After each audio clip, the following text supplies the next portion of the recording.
Almost overnight, it seems, the immigration policies that U.S. President Donald Trump campaigned on are presenting Canadians with an unexpected policy problem at our own border: how to handle international refugees arriving here via the United States.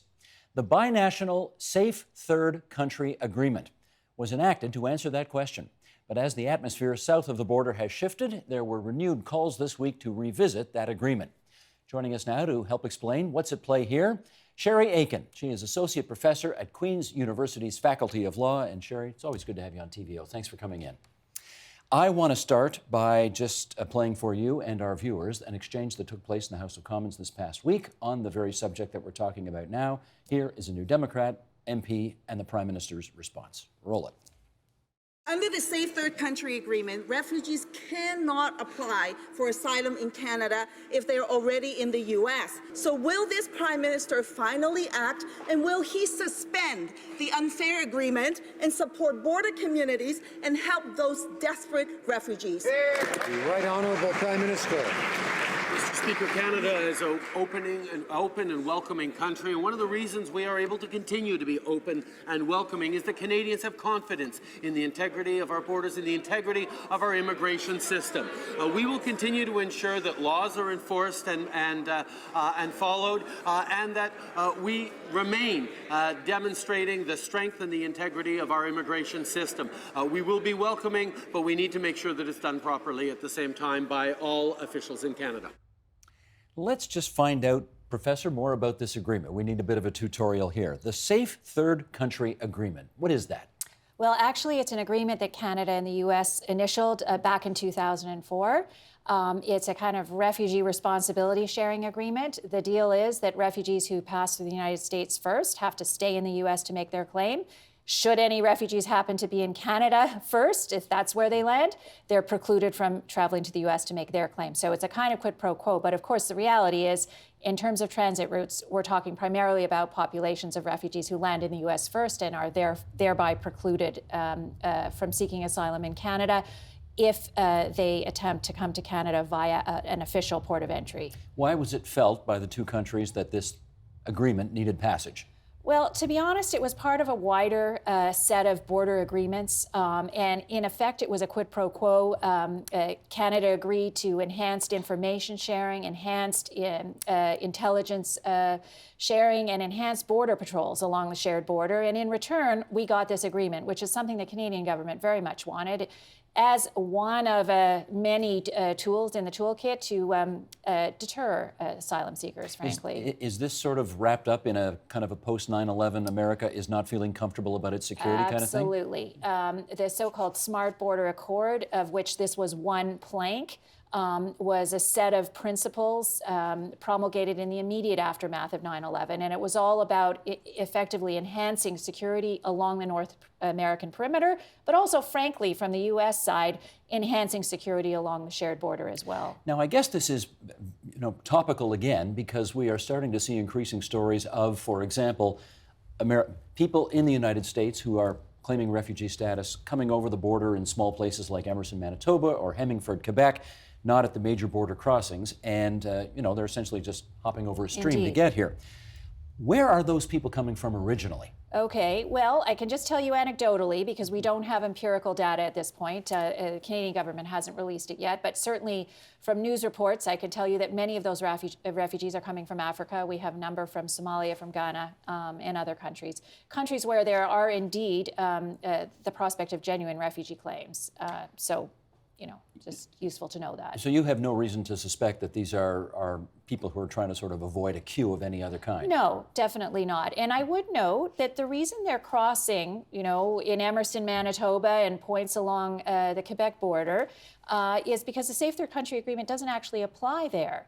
It only applies at official ports of entry. So what it is actually a perverse inducement to travel in a regular fashion across the border. It actually enhances the prospect of unauthorized entries. So this agreement needs some work. Well, I would suggest that it needs to be suspended right now as opposed to some work. Because? Because given what has happened in the U.S. over the last month, what we see Sorry, is that a reference to the election of the new president? Well, not just the election, but actually the executive orders that President Trump issued in January, which have significant impacts on the asylum system there, has essentially thrown the asylum system into complete chaos as whole categories of cases have been completely suspended from processing. Other categories of refugees will be precluded from pursuing an asylum claim altogether. Enhanced procedures for expedited removal, so before you even know it, you're going to be out of the country. And all of these things combined has created a climate where genuine refugees are saying, I'm not going to, take my chances in the United States when it's possible I won't even have access to a hearing in the first place. I'm going to try to come to Canada. And because of the Safe Third Country Agreement, I can't approach a port of entry because I know they'll turn me back because I landed in the U.S. first. So instead, I'm going to take my chances, cross the border outside of an official port of entry, and I know that once I hit Canada, I'll be at least allowed to make a refugee claim. Let's follow up on the advisability of their doing that. And to do that, Sheldon, why don't we bring up this tweet here? This is Tony Clement, a former Conservative cabinet minister, now an opposition MP from Parry Sound, Muskoka, saying illegal crossings are unsafe and a burden on local communities. Our laws should be enforced. I want to follow up on the first two words there. He says these are illegal crossings. Right. Are they, in fact? Well, they're unauthorized, yes, and I would go so far as to say, yes, illegal to the extent that the individuals in question don't have permission to come to Canada. But there's another set of laws that apply to them the second that they cross the border, which is a Canadian refugee law, which says that everyone is entitled to access to a refugee hearing. Even if they come from the U.S.? Even if they, if once they're on Canadian territory. So our own Supreme Court of Canada has said, you know what? The mode of arrival doesn't matter. The very spirit that animated the 1951 Refugee Convention was a recognition that many refugees have no choice but to be smuggled across borders, not just along the Canada-US border, but in many other parts of the world. It's the only way genuine refugees can reach a safe haven. Given that, the Refugee Convention itself recognizes that claimants shouldn't be penalized on the basis of an irregular crossing. They should be given access to a hearing. If they're genuine refugees, we protect them. If they're not, that's another story. So they're subject to removal. You would call this then an irregular crossing as opposed to an illegal crossing? Exactly. From the perspective of them subsequently making a refugee claim. And by the way, if they're crossing the border simply to become an undocumented worker, for example, without permission, they don't get a free ticket out of jail, in effect. There's no free ride. I mean, they will be screened out and put into removal proceedings. But presumably, well, I shouldn't say presumably, I don't know, you tell me. Presumably when this was put in place, the thinking was that these refugees were going to be coming from countries that were quote unquote dangerous, and the thinking must not have been that the U.S. would be considered a dangerous place. Is that fair to say? Yeah, I think it's fair to say that both governments at the time the agreement was initialed felt that one kick at the asylum can was reasonable, and although the systems weren't equivalent, they were at least sufficiently meeting international standards to justify the accord. Now, I might point out that many refugee advocates on both sides of the border had concerns back then, too. It was at a time when, for example, the United States was in the midst of a mass registration program that targeted individuals from 27 listed countries, primarily Muslim-majority countries, for registration. There was a climate of fear and panic back then about the extent to which the asylum system was going to continue to be fair for refugees. It's back. Yeah, exactly. It's back, and frankly, it's even worse. Let's try this here. I want to read something from Andrew Brower, who's with a group called Citizens for Public Justice. And he said this way back in 2008. He's a refugee lawyer. Today, yes. Today, yes. Here we go. The Safe Third Country Agreement between Canada and the U.S. allows each country to refuse to consider claims for asylum from people arriving at their mutual border. While the U.S. accepts many refugee claims each year, many more are denied the opportunity to have their asylum claim heard due to arbitrary rules that breach international law. And many other refugees are denied protection due to restrictive interpretations of refugees that likewise do not conform with international norms. Yes. What is the international law that he's referring to there? Well, he's really referring to the 1951 Refugee Convention, which is the international gold standard. Both Canada and the United States have incorporated elements of that treaty into their own domestic laws. But Canada and the U.S. approach the interpretation of who is a refugee very distinctly. And in some areas, the United States continues to fall short of international legal requirements. Do you think the United States today is again, I'll say it, quote unquote, dangerous place for refugees? I do. And therefore, we ought to do what about that? Well, we ought to work with our counterparts in the U.S. to try to get them to shift their thinking. But realistically, in the absence of, pushback in the United States itself, from the courts, from civil society groups, Canada should, at the very least, suspend the Safe Third Country Agreement right now, temporarily, keep a watching brief on the matter, but suspend it because it's acting as a perverse incentive for greater, irregular crossings. It's going to put more pressure on border communities like Emerson, which makes no sense. What we want is to manage the migration flow, and to do that with an agreement in suspension, it will encourage people to actually approach formal ports of entry and not walk across farmers' fields. I'm going to do a little freelancing here, okay? So let's see. John Ibbotson, the very fine writer for the Globe and Mail, did a piece on his Facebook page the other day and suggested that for Canadians who want to potentially do what the Americans would consider to be provocative acts in order to show the Americans, and in particular the new administration, what our values are about and how they're different at the moment from Trump values, might want to think about how the Americans would take that suggestion and potentially strike back as a result of it, potentially putting people in Canada out of work if contracts were to be canceled or if trade agreements were to be, you know where I'm going with this. Yes. How important is it for us to plant our flag on what you would see as very important Canadian values if the cost of doing so potentially is very high? You know what? Let me spin it this way, Steve, because I think it's an important question. I don't think that a temporary suspension of the agreement need to produce any costs for the U.S. or for our relationship. Why? Because I don't think the Trump administration is going to be chomping at the bit for more refugees.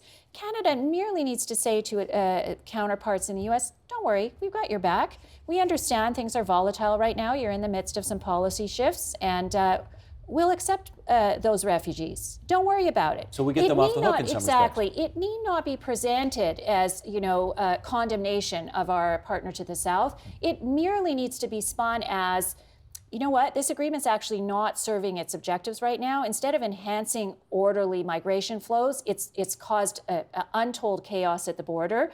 It's not enhancing security, it's undermining it. We want to encourage people to approach ports of entry. And so for that reason, we're going to suspend this agreement right now. Don't worry about it. It's just temporary. I'm sure things will work out and we'll be back to the table. But for now, it makes the most sense. It means that together we can patrol our shared border in a much more efficient manner. And I don't think anybody in the Trump administration would be too upset about that. I understand that there's a relationship to preserve. And I thought about it very carefully before I advocated for a suspension. And keep in mind, we're not suggesting that Canada withdraw from the agreement. I could be saying that. I'm not saying that. I understand there'd be political capital to lose by that gesture. Instead, I'm suggesting temporary suspension in everyone's interests. You missed your calling. You should have gone into PR. That is good spin. You think they would buy that if we tried that on? I do. I think it's all about how it's communicated. Saving face. Exactly. Huh.